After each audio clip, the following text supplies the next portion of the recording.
Je suis désolé, mais l'école aujourd'hui, c'est nul. Ce qui est marrant, c'est que c'est l'école qui donne des notes aux élèves, et je peux t'assurer que si les élèves donnaient une note à l'école, on donnerait 0 sur 20. Un exemple très simple. En France, en moyenne, on étudie l'anglais pendant 7 ans. 7 ans à se taper des cours d'anglais. De la conjugaison, de la grammaire, de l'orthographe, des lectures, nanani nanana. Pour au final, palmarès, même pas être capable de répondre à un touriste anglais qu'on croise dans la rue. Si ça, c'est pas un échec, et c'est pas parce que l'anglais c'est difficile, c'est pas parce que les élèves sont nuls, c'est juste parce que la manière dont on enseigne, elle est éclatée au sol. Il y a pas besoin d'être un génie pour faire mieux que ça. J'ai fait aucune étude en enseignement et je peux t'assurer que j'ai une méthode qui permet d'apprendre l'anglais 3 fois mieux à tous nos élèves et qui sera 10 fois plus intéressante que les cours actuellement. C'est très simple. Tu supprimes tous les cours d'anglais et à la place, tu fais venir les élèves en classe et pendant ce temps-là, tu les forces à regarder une série en anglais sous-titrée anglais. Tu regardes Game of Thrones, Breaking Bad, Prison Break ou même des documentaires en anglais. Tous les élèves adoreront aller en classe et à la fin de l'année, ils comprendront bien mieux l'anglais. Et ça, c'est qu'un exemple, mais tu peux faire la même chose pour toutes les autres branches à l'école. En fait, là, on commence à 7h30 et on a 15 minutes pour manger.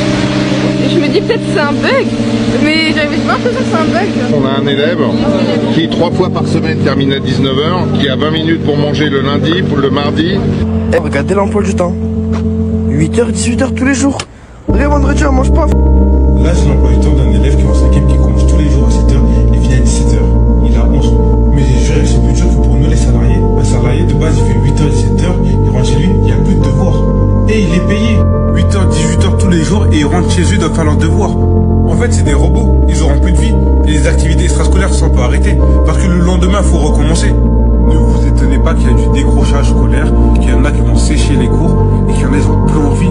Leur santé mentale, tout le monde s'en fiche. Ça veut dire qu'en hiver, ils partent en cours, il fait nuit. Ils rentrent des cours, il fait nuit. Ils rentrent chez eux, il est 19h. Ils doivent manger, faire leurs devoirs et après ils vont dormir. Ils ne font rien de